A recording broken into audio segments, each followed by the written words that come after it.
تجھ سے جو کچھ بھی بن سکتا ہے کر لے، تو زیادہ سے زیادہ بس اسی دنیا کی زندگی کا فیصلہ کر سکتا ہے اور بس۔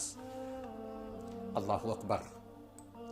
کیسا ایمان جاگزیں ہوتا ہے جادوگروں کے دلوں میں کہ ابھی کچھ دیر پہلے فرعون سے صلہ کی امیدیں لیے بیٹھے تھے، انعام اور داد و دہش کی لالچ لیے بیٹھے تھے، اور ابھی سولی پر چڑھانے کی دھمکی کو بھی خاطر میں نہیں لا رہے ہیں۔ یہ ہے اسلام، یہ ہے ایمان، یہ ہے توحید۔ پھر ان مومنوں نے اللہ سے دعا کی کہ فرعون جو کچھ بھی کرنا چاہتا ہے اس پر اے اللہ ہمیں صبر کی توفیق عطا فرما۔ ربنا افرغ علینا صبرا وتوفنا مسلمین، اے ہمارے رب ہم پر صبر کا فیضان فرما اور ہماری جان حالت اسلام پر نکلے، یعنی اے اللہ تو ہمیں اس آزمائش پر صبر کی توفیق عطا فرما اور مرتے دم تک ہمیں اسلام پر جمائے رکھنا، جان جاتی ہے تو چلی جائے لیکن اسلام پر آنچ نہ آئے۔ جب ایمان آتا ہے تو اس کا اثر ویسے ہی ظاہر ہوتا ہے۔ چنانچہ ان مومنوں نے فرعون کو اللہ کے عذاب سے ڈراتے ہوئے بھی کہا، سورہ طٰہٰ آیت نمبر 74، إِنَّهُ مَن يَأْتِ رَبَّهُ مُجْرِمًا فَإِنَّ لَهُ جَهَنَّمَ لَا يَمُوتُ فِيهَا وَلَا يَحْيَا۔ حقیقت یہ ہے کہ جو مجرم بن کر اپنے رب کے حضور حاضر ہوگا اس کے لیے جہنم ہے جس میں نہ وہ جیے گا اور نہ مرے گا۔ لیکن فرعون پر اس نصیحت کا کوئی اثر نہ ہوا کیونکہ اس کا دل مر چکا تھا۔ چنانچہ اس نے اسی دن سارے ایمان لانے والے جادوگروں کو جو ابھی مومن بن چکے تھے سزائیں دیں اور سب کو سولی پر لٹکا دیا۔ لیکن سولی پر چڑھتے ہیں تو ایمان کی حالت میں دنیا سے جاتے ہیں۔ محترم بھائیو، حق تو یہ تھا کہ اس واقعے کے بعد کم سے کم فرعون کے درباری اپنے معاملے پر غور کرتے، لیکن ایسا ہو نہ سکا بلکہ وہ کفر میں مزید سخت ہوتے گئے، بلکہ فرعون کو بھی اکسانے لگے۔ وقال الملأ من قوم فرعون اتذر موسى وقومه ليفسدوا في الارض ويذرك وآلهتك۔ فرعون سے اس کی قوم کے سرداروں نے کہا، کیا تو موسیٰ اور اس کی قوم کو یوں ہی چھوڑ دے گا کہ ملک میں فساد پھیلائیں اور وہ تیری اور تیرے معبودوں کی بندگی کو چھوڑ بیٹھے؟ یعنی کیا آپ موسیٰ اور اس کی قوم کو یوں ہی رہنے دیں گے کہ وہ ملک میں بگاڑ پیدا کرتے رہیں، فساد پھیلاتے رہیں؟ سوچئے فسادی کون تھا؟ فساد کون مچا رہا تھا، موسیٰ یا فرعون؟ لیکن الٹا الزام موسیٰ علیہ السلام پر ڈال رہے ہیں۔ یہی وتیرہ رہا ہے ہر زمانے میں اسلام دشمنوں کا، فساد خود کرتے ہیں لیکن الزام مسلمانوں کے سر ڈالتے ہیں کہ مسلمان فسادی ہیں، مسلمان دہشت گرد ہیں، مسلمان آتنکوادی ہیں۔ فرعون نے اپنے سرداروں کا کیا جواب دیا؟ جب فرعون نے اپنے سرداروں کی باتیں سنی تو فرعون نے کہا، سنقتل ابناءہم ونستحیی نساءہم وإنا فوقہم قاہرون۔ اب ہم چھوڑنے والے نہیں ہیں، ہم ان کے بیٹوں کو قتل کریں گے اور ان کی بیٹیوں کو زندہ رہنے دیں گے، اور ہمارے اقتدار کی گرفت خوب ان پر مضبوط ہے۔ ہم طاقت میں ہیں، ہم پاور میں ہیں، ہم جیسے چاہیں گے کریں گے۔ برکیف اب فرعون نے بنو اسرائیل کے سارے بچوں کو قتل کرنا شروع کر دیا اور ان سے ایسے ایسے کام لینے لگے جو ان کی ہمت سے باہر تھے۔ اس سے پہلے ان کو کچھ مزدوری بھی دے دیا کرتے تھے، لیکن اب فری میں کھٹوانے لگے۔ بنو اسرائیل پریشان ہو گئے، موسیٰ علیہ السلام کے پاس آئے اور پریشانی کی شکایت کی، تو حضرت موسیٰ علیہ السلام نے ان سے خطاب کرتے ہوئے کہا، ان کو صبر کی تلقین کی۔ آپ نے کہا استعینوا باللہ واصبروا، اللہ کا سہارا حاصل کرو اور صبر کرو، یعنی جب وہ تمہیں تکلیف دیں تو رب سے مدد مانگو اور صبر کرو۔ بنو اسرائیل جلد باز قوم تھی، کہنے لگے ہم تو ہمیشہ ہی مصیبت میں رہے، آپ کے آنے سے پہلے بھی اور آپ کے آنے کے بعد بھی۔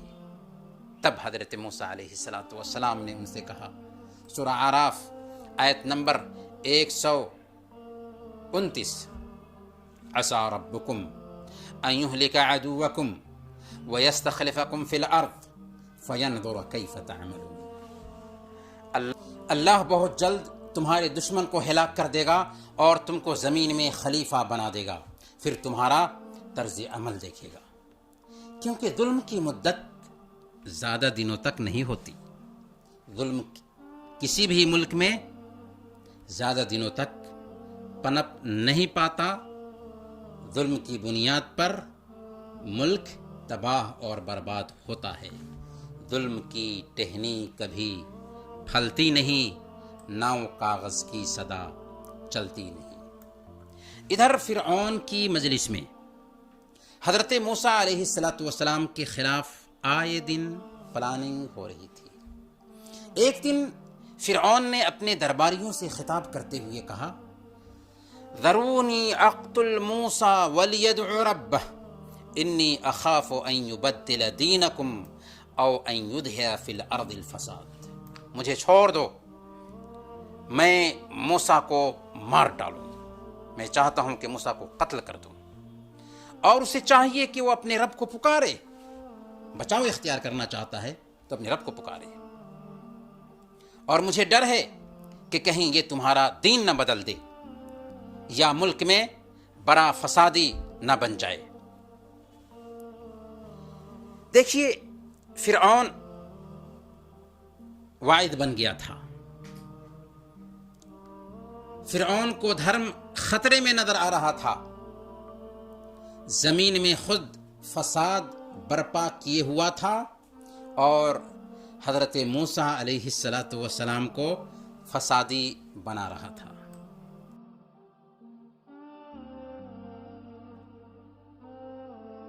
فرعون کے چچا کا ایک بیٹا تھا، چچا زاد بھائی تھا فرعون کا، جو حضرت موسیٰ علیہ السلام پر ایمان لے آیا تھا، لیکن انہوں نے اپنی قوم کے ڈر سے اپنے ایمان کو چھپا رکھا تھا۔ فرعون سے چونکہ قریب تھا اس لیے اس کے دربار میں بیٹھتا تھا۔ جب اس نے سنا کہ موسیٰ علیہ السلام کے قتل کی پلاننگ ہو رہی ہے تو اس مرد مومن نے فرعون کے پارلیامنٹ میں بڑی حکمت کی بات کی، بڑا زبردست خطاب کیا۔ اس نے کہا، اتقتلون رجلا ان یقول ربی اللہ وقد جاءکم بالبینات من ربکم، کیا تم ایسے شخص کو اس بات پر قتل کرنا چاہتے ہو کہ وہ کہتا ہے کہ میرا رب اللہ ہے، اور اس پر وہ دلیل بھی دے رہا ہے، الٹپ کوئی بات نہیں کر رہا ہے بلکہ وہ دلیل کے ساتھ بات کر رہا ہے، یعنی اس نے معجزات ظاہر کیے ہیں جس سے ظاہر ہوتا ہے کہ اس کا پیغام حق اور سچ ہے۔ وَإِن يَكُ كَاذِبًا فَعَلَيْهِ كَذِبُهُ وَإِن يَكُ صَادِقًا يُصِبْكُم بَعْضُ الَّذِي يَعِدُكُم۔ مان لیا کہ اگر وہ جھوٹا ہے تو اس کا جھوٹ اسی پر ہے، اس سے تمہیں کوئی نقصان نہیں ہونے والا ہے، اور اگر وہ سچا ہے پھر بھی تم نے اسے تنگ کیا، اس کی بات نہیں مانی، تو وہ جس عذاب کا تم سے وعدہ کر رہا ہے تم پر تو وہ عذاب آ کر رہے گا۔ میری قوم کے لوگوں، آج بادشاہت تمہاری ہے، تم اس زمین میں غالب ہو، لوگوں پر تمہارا حکم چلتا ہے۔ فَمَن يَنصُرُنَا مِن بَأْسِ اللَّهِ إِن جَاءَنَا، لیکن اگر اللہ کا عذاب آ گیا ہم پر تو کون ہماری مدد فرمائے گا؟ آل فرعون کے مومن نے بڑی عقل مندی اور احتیاط سے باتیں کی تھیں۔ ان سب باتوں کے جواب میں فرعون کیا کہتا ہے؟ فرعون کہتا ہے سورہ غافر آیت نمبر 29، ما اوریکم الا ما ارا وما اہدیکم الا سبیل الرشاد، میں تو تمہیں وہی رائے دے رہا ہوں جو خود میں دیکھ رہا ہوں، اور میں تمہیں بھلائی کا راستہ ہی بتا رہا ہوں۔ فرعون بھلائی کے راستے کی طرف رہنمائی کر رہا ہے، گمراہی کے راستے پہ لے جا رہا ہے اور اسے بھلائی کا راستہ باور کرا رہا ہے۔ حالانکہ فرعون کے دل سے پوچھو تو اس کی یہ دونوں باتیں جھوٹ تھیں، کیونکہ وہ جانتا تھا کہ موسیٰ علیہ السلام حق پیش کر رہے ہیں، لیکن عناد، تکبر اور گھمنڈ نے اسے باولا بنا رکھا تھا۔ یہ سن کر آل فرعون کے مومن نے کہا کہ اگر تم نے موسیٰ کے ساتھ زیادتی کی تو ایسا نہ ہو کہ جیسے پچھلی قوموں کو تباہ و برباد کیا گیا ویسے ہی تم بھی تباہ اور برباد کر دیے جاؤ۔ تم نے دیکھا نہیں کہ موسیٰ کے خاندان سے ہی یوسف علیہ السلام آئے تھے، جنہوں نے اس دھرتی پر حکومت کی تھی اور ان سے دنیاوی اور اخروی فائدے حاصل ہوئے تھے۔ اس لیے میری بات مان لو، بھلائی کا راستہ اختیار کرو اور برائی سے بچ جاؤ۔ موسیٰ علیہ السلام کا پیغام سچائی کا پیغام ہے۔ اس نے کہا کہ بھائیو، دنیا کی زندگی چند روزہ ہے اور آخرت ہمیشہ رہنے والی زندگی ہے۔